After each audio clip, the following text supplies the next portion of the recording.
Hello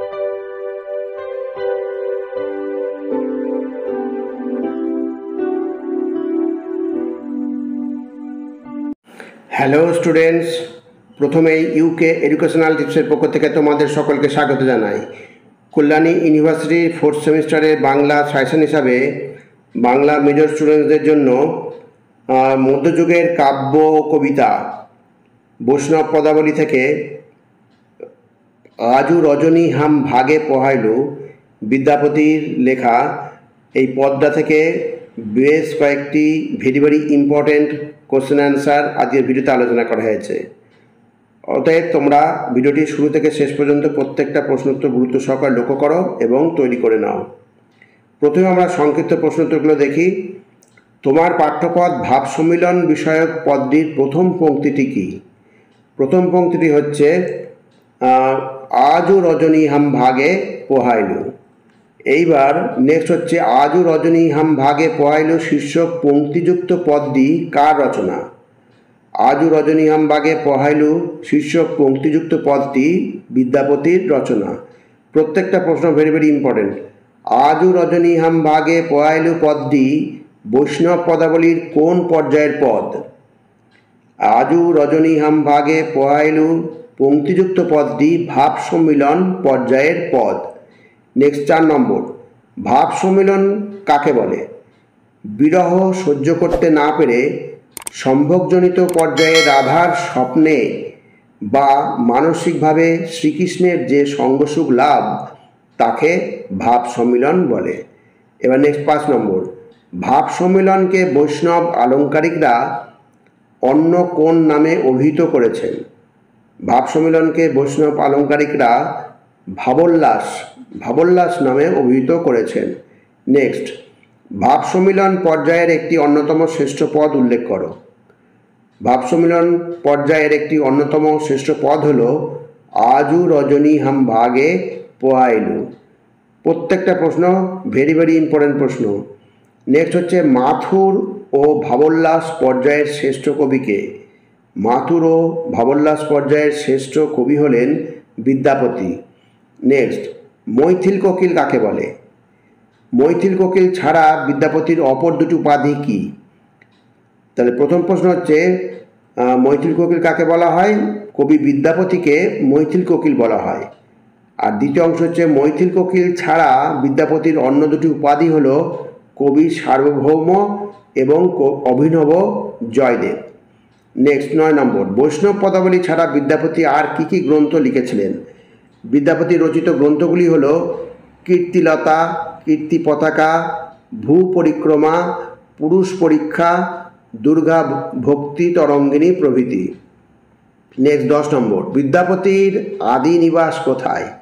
তিনি কোন রানীর গুণমুগ্ধ ছিলেন? বিদ্যাপতির আদি নিবাস বিহারের দ্বারভাঙা জেলার মধুবনী পরগনার বিস্ফি গ্রামে। আর দ্বিতীয় অংশ হচ্ছে তিনি রানী লক্ষ্মী দেবীর গুণমুগ্ধ ছিলেন। নেক্সট 11 নম্বর, অভিনব জয়দেব কাকে বলা হয়?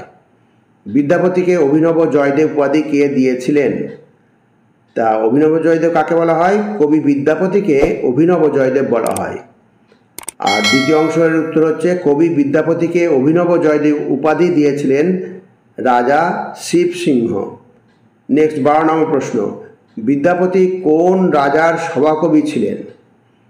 বিদ্যাপতিকে কবি সার্বভৌম উপাধি কে দেন? তা প্রথম অংশ হচ্ছে বিদ্যাপতি মিথিলার রাজা শিব সিংহের সভাকবি ছিলেন। আর দ্বিতীয় অংশ হচ্ছে বিদ্যাপতিকে কবি সার্বভৌম উপাধি দেন রাজা শিব সিংহ। তাহলে কবি সার্বভৌম উপাধি দেন কে? রাজা শিব সিংহ। নেক্সট, কোন বৈষ্ণব কবিকে পঞ্চপাশক বলা হয়? বিদ্যাপতির ধর্মমত কী ছিল? কবি সার্বভৌম বিদ্যাপতিকে পঞ্চপাশক বলা হয়। আর বিদ্যাপতি কোন ধর্মমত কী ছিল? বিদ্যাপতি হচ্ছে শৈব ছিলেন। এবার নেক্সট, পেখলু পিয়া মুখচন্দা পংক্তিটির অর্থ কী? পেখলু পিয়া মুখচন্দা পদটির অর্থ প্রিয়ের মুখ চন্দ্র। নেক্সট, কে কার মুখচন্দ্র দেখেছেন? ভাব সম্মিলনের পদটিতে রাধিকা শ্রীকৃষ্ণের মুখচন্দ্র দেখেছেন। নেক্সট প্রশ্ন, টুটুল সবহু সন্দেহা, কার সন্দেহ কেটে গেল? কিভাবে সন্দেহ দূরীভূত হয়েছে? তা দেখো, শ্রীরাধিকার সমস্ত সন্দেহ কেটে গেল। আর দ্বিতীয় অংশ হচ্ছে, এতদিন রাধিকার মনে সন্দেহ ছিল যে তার প্রিয় শ্রীকৃষ্ণ হয়তো তাকে ভুলে গেছেন কিংবা অন্য কোনো প্রিয়ার সঙ্গে আছেন, কিন্তু যেই স্বপ্নরাজ্যে শ্রীকৃষ্ণের দেখা পেয়েছেন অমনি তার সব সন্দেহ দূরীভূত হয়েছে। নেক্সট, পিয়া সঙ্গ হয়ত, পিয়া সঙ্গ এখানে কাকে বলা হয়েছে? পিয়া সঙ্গ অর্থাৎ প্রিয় সঙ্গ বলতে এখানে শ্রীকৃষ্ণকে বলা হয়েছে।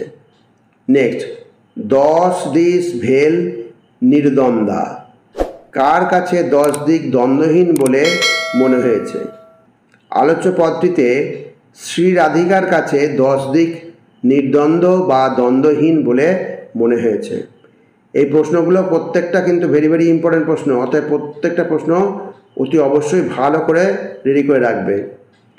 নেক্সট হচ্ছে, অল্প ভাগী নহ, উক্তিটি কার? এখানে কার সৌভাগ্য অল্প নয়? তাহলে প্রথম অংশ হচ্ছে অল্প ভাগী নহ, উক্তিটি পদকর্তা বিদ্যাপতির। আর দ্বিতীয় অংশ হচ্ছে এখানে শ্রীরাধিকার সৌভাগ্য অল্প নয়। নেক্সট 20 নম্বর, বিদ্যাপতি কহ, বিদ্যাপতি কি বলেছেন? বিদ্যাপতি বলেছেন, তোমার অর্থাৎ শ্রীরাধিকার সৌভাগ্য অল্প নয়, তার নবপ্রেম ধন্য। 5 বাণ অব, 5 বাণ কি? কামদেবের পঞ্চশত্রুকে এখানে 5 বাণ বলা হয়েছে। পরবর্তী প্রশ্ন, পেখলু পিয়া মুখচন্দা, কে প্রিয়ের মুখচন্দ্র দেখেছেন, এর ফলে তার কি মনে হয়েছে? এখানে শ্রীরাধিকা স্বপ্নে প্রিয় শ্রীকৃষ্ণের মুখ চন্দ্রমুখ দেখেছেন। আর দ্বিতীয় অংশ হচ্ছে, এর ফলে তার মনে হয়েছে তার জীবন যৌবন সফল এবং 10 দিক প্রসন্ন দ্বন্দ্বহীন। এবার 23 নম্বর, তবুহু মানব নিজ দেহা, কে নিজের দেহকে মানবেন আর কেন মানবেন? এখানে শ্রীরাধিকা নিজের দেহকে মানবেন, আর শ্রীরাধিকা যখন প্রিয় সঙ্গ লাভ হবে তখনই নিজের দেহকে মানবেন। নেক্সট, মৈথিল কোকিল বিদ্যাপতি রচিত ভাবোল্লাসের পদ আজু রজনী হাম ভাগে পোহাইলু এর শেষে ভণিতায় কি বলেছেন? ভাবোল্লাস পদ আজু রজনী হামের শেষে কবি বিদ্যাপতি ভণিতায় বলেছেন, বিদ্যাপতি কহ অল্প ভাগী নহ, ধনিটনি তুয়া, ধনিটনি তুয়া নব লেহা। এইবার 5 আর 10 নম্বর মানের যে প্রশ্নগুলো দেওয়া হয়েছে ওগুলো অতি অবশ্যই তোমরা রেডি করবে। প্রথম প্রশ্ন হচ্ছে, আজও রজনী হাম ভাগে পোহাইল, পদটি কার রচনা? কোন পদপর্যায়ের অন্তর্গত? অর্থাৎ পদটি কোন পর্যায়ের অন্তর্গত? পদটির মধ্যে রাধার মনে প্রেমের আনন্দ পরিস্ফুট হয়েছে, আলোচনা করো। নেক্সট, আজও রজনী হাম ভাগে থেকে নবলেহা, এই পুরো পদটির তাৎপর্য লেখো। ভেরি ভেরি ইম্পর্টেন্ট প্রশ্ন। অথবা এইভাবেও আসতে পারে, আজও রজনী হাম ভাগে পহাইলু থেকে এই নবলেহা পদটির বিশ্লেষণ করো। নেক্সট 3 নম্বর প্রশ্ন, আজও রজনী হাম ভাগে পহাইলু পদটির কাব্য সৌন্দর্য বিচার করো। ভেরি ভেরি ইম্পর্টেন্ট প্রশ্ন, এটা 5, 10 যে কোনো মানে প্রশ্ন আসতে পারে। নেক্সট, আজও রজনী হাম ভাগে পহাইলু পদকর্তা ও পর্যায় উল্লেখ করে পদটির বক্তব্য নিজের ভাষায় বিবৃত করো। প্রত্যেকটা প্রশ্ন ভেরি ভেরি ইম্পর্টেন্ট প্রশ্ন। নেক্সট, বৈষ্ণব পদকর্তা হিসেবে বিদ্যাপতির কবি প্রতিভা আলোচনা করো। ভেরি ভেরি ইম্পর্টেন্ট প্রশ্ন। 6 নম্বর, সই কোকিল অব লাখ লাখ ডাকু লাখ উদয় করুচন্দা, এটি কার মনোবাসনা? এরকম মনোবাসনার কারণ কি?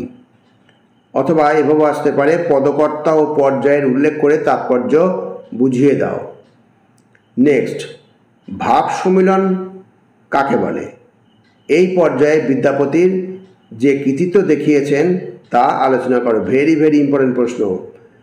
আর এখানে যে কথাটা প্রশ্নটা দেওয়া ছিল এটা 2 নম্বর অথবা 5 নম্বর, কারণ 2, 5 আমি উল্লেখ করে দিয়েছি, 2 নম্বর অথবা 5 নম্বর যে কোনোভাবে আসতে পারে। এবার নেক্সট আমরা দেখলাম কোনটা, ওই যে বিদ্যাপতির যে এই পর্যায়ে ভাব সম্মিলন কাকে বলে, এই পর্যায়ে বিদ্যাপতি যে কৃতিত্ব দেখিয়েছেন তা আলোচনা করো। ভেরি ভেরি ইম্পর্টেন্ট প্রশ্ন। অথবা এইভাবেও আসতে পারে, ভাব সম্মিলনের পদে বিদ্যাপতির কৃতিত্ব আলোচনা করো। অথবা ভাব সম্মিলন পর্যায়ের শ্রেষ্ঠ কবির কাব্য প্রতিভার পরিচয় দাও। সুতরাং স্টুডেন্টস, যে প্রশ্নগুলো আমরা দিলাম এগুলো প্রত্যেকটা কিন্তু ভেরি ভেরি ইম্পর্টেন্ট প্রশ্ন, 5, 10 এবং 2 নম্বর মানে যে প্রশ্নগুলো দেওয়া হয়েছে। সুতরাং এগুলো অতি অবশ্যই তোমরা রেডি করে নেবে, এখান থেকেই তোমরা কমন পেয়ে যাবে। যে প্রশ্নই দেখ না কেন তোমরা এখান থেকে লিখে আসতে পারবে, এটা অবশ্যই মাথায় রাখবে। যাই হোক স্টুডেন্টস, ভিডিওটা যদি ভালো লাগে অবশ্যই সাবস্ক্রাইব করো, এর সাথে একটা লাইক দিও এবং তোমার ফ্রেন্ডসদের মধ্যে ভিডিওটি শেয়ার করো। তাহলে স্টুডেন্টস আজকে এখানেই শেষ করি। তোমরা সকলে ভালো থেকো, সুস্থভাবে পরীক্ষা দিও। Thank you very much.